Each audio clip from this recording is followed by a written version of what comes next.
Akaza could not handle it. The truth that had ripped into the both of them. The truth that had Yin moving in such a vulgar manner towards her mother. He could see it now. The strength that had never been human to begin with.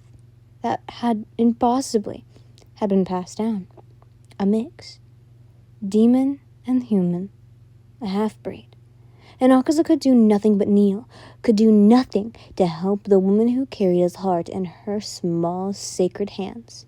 He had never believed that love was possible, not for a demon, but this assassin.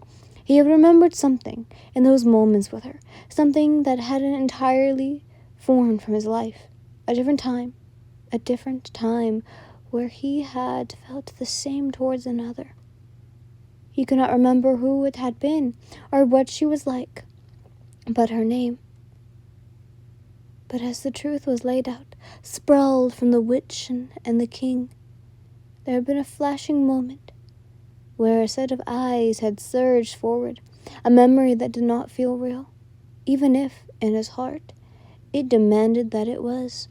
And Akaza knew from that alone that he had loved before. Had experienced what he had with Yin before, when he was human. A tug on his head, on the eyes facing the floor, and Akaza's gaze was forced upon the one whom he loved.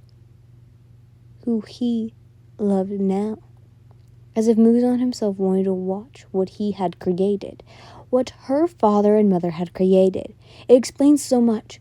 Why she had been stronger from the beginning than other humans.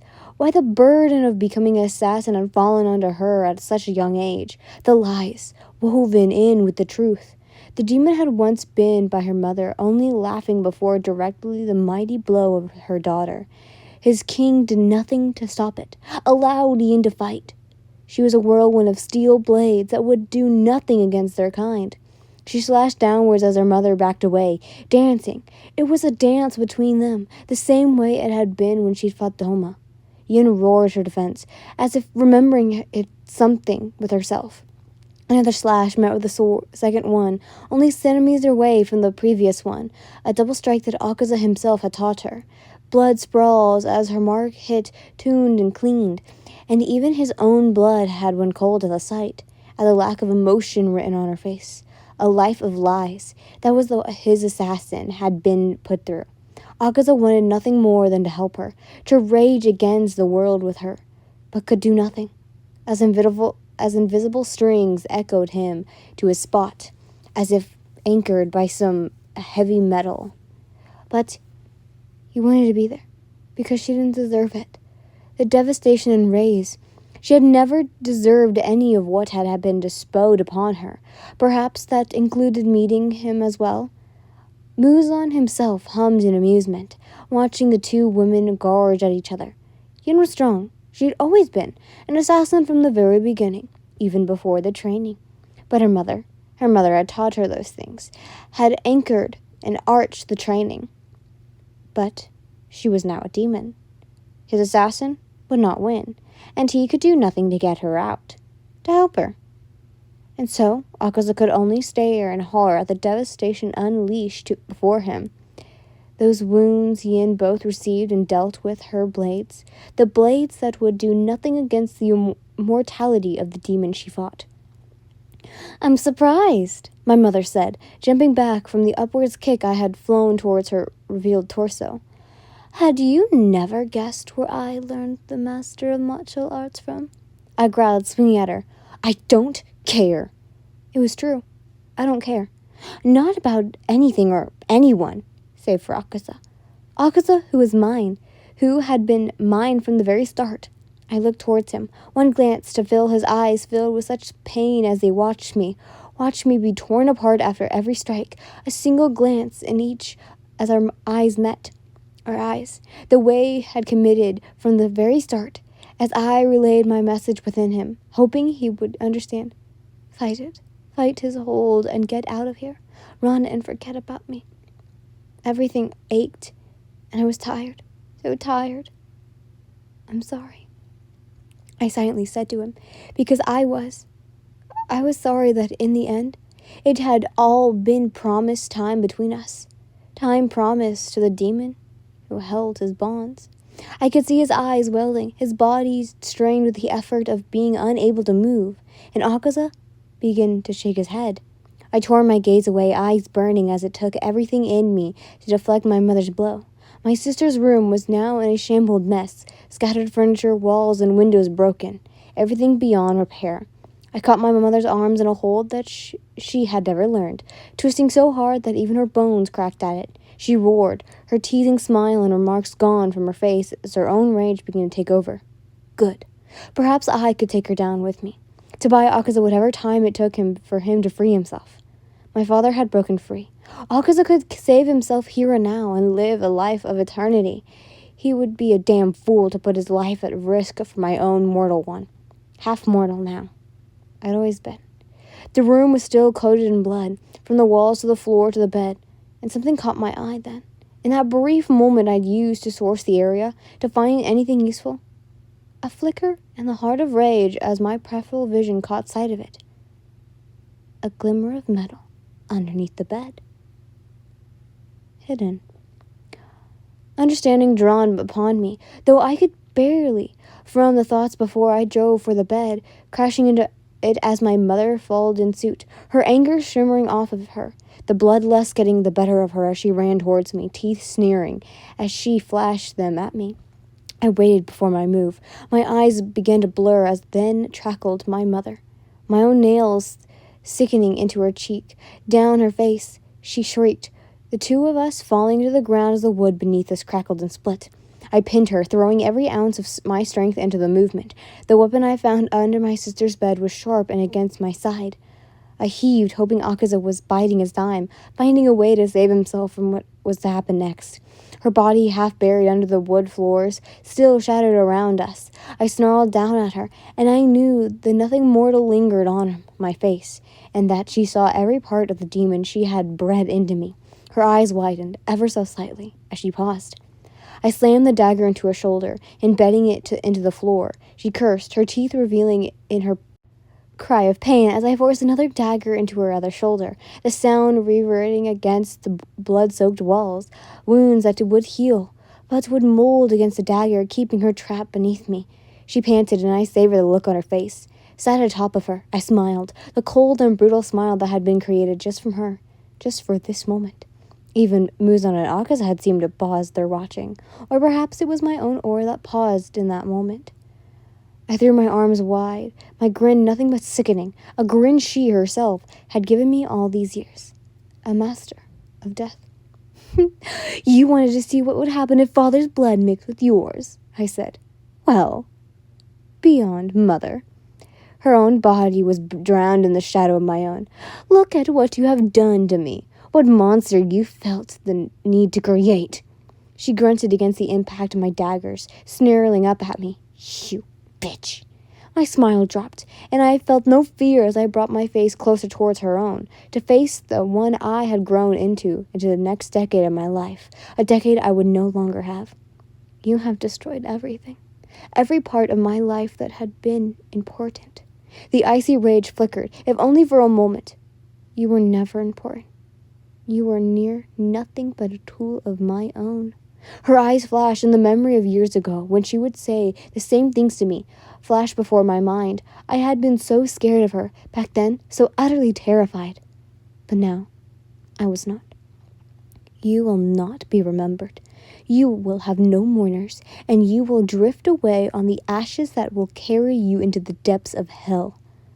Forgotten, as a true demon of this world desires. I did not think as I spoke, but I knew that these words were true. Every part of it was the truth. I drew forth my sister's blade, a blade hidden from the world, as if its very essence had spoken to me, nudged me towards it, a blade of the finest making. My mother hissed at it, panicking slightly. She tore her gaze towards Muzan, begging him to save her. I did not dare turn with her, to behold what was written on the king's face, nor did I care, not as I plunged the blade down towards her throat, to slice. Before I could finish devouring the blow, Darkness filled, fast yet still unflattering, darkness that embraced me with its cold, powerful presence. My limbs forgot all movement as a dark mist, as vivid as the starless night, took over my senses and stole away my conscience. Even as I screamed against it, against whoever had blocked me from the blow towards my mother, the blade mere inches away from her exposed body. A roar sounded, so fierce and full of fury that even the darkness seemed to blank it out. Akaza. Akaza was screaming, was raging. I was gone before I knew anything else. There was a limit, Akaza had decided, from the very point in which Yin had held that special blade against her own mother. Nothing but the cold monster that lurked beneath her skin visible. A limit to what he could stand. That she had brought him time to fight his master's hold on himself, for his own escape. That she had sacrificed himself for him, and it was that sacrifice that he could not endure without her, because she knew that killing her mother would get herself killed in the end. She had known that Muzan would take her life as well, and she had done it to buy him time, in that brief moment in which Muzan would strike her, a time when Akaza could break free, to save himself, not her. But Yin hadn't known how pointless it was. That he had been trying to break those bonds from the moment the king of demons had forced him to his knees. That he was trying to fight, to get to her. He wanted to scream it at her, to tell her that it was not worth it, that he was not worth it. Had tried to, but could not. Her lashes were scrunched tight, his eyes forced to keep open and watch as his assassin sacrificed herself, her mother, for him to get away. Her father had done it. It was possible, but perhaps Akaza had never been strong enough, despite his years of working for that strength, because he wasn't her father, that rare gifted demon with a heart of purity and love.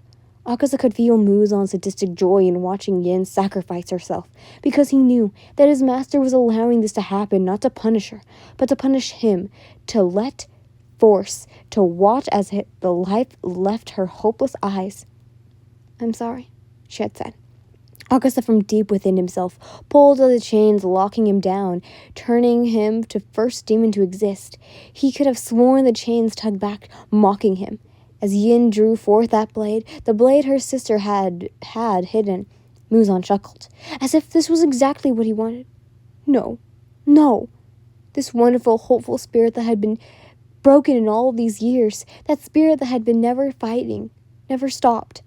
The light that had become beacons in his own life.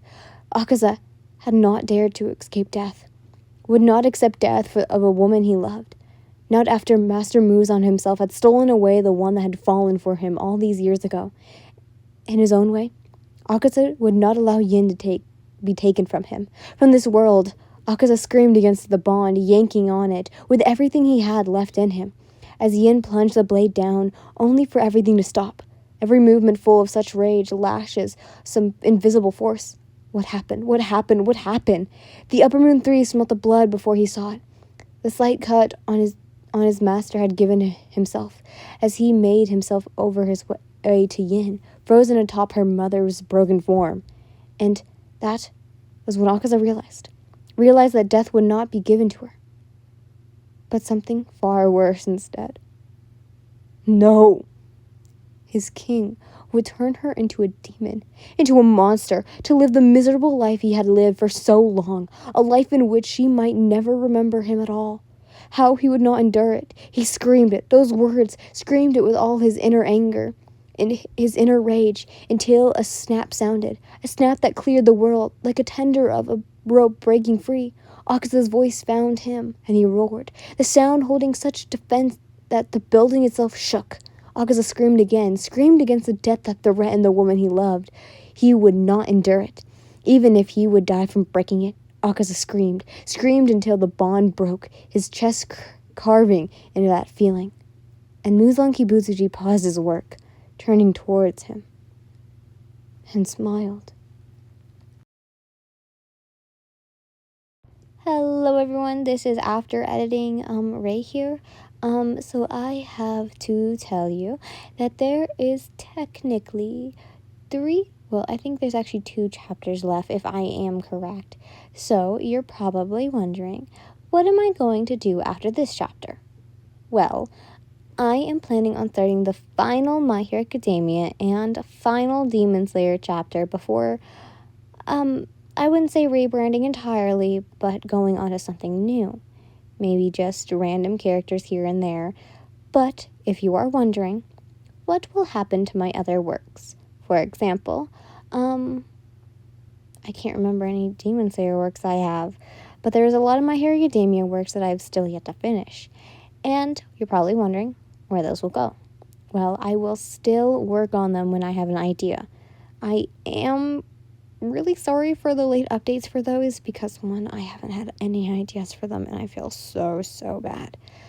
But once this story ends, I will make, at the same time, both the Demon Slayer and My Hero Academia final before going on. I do want to thank everyone who stayed for my Demon Slayer and My Hero Academia work, even if it was just one chapter or for the whole series. I want to thank you all so much. Love you. Bye. Mwah.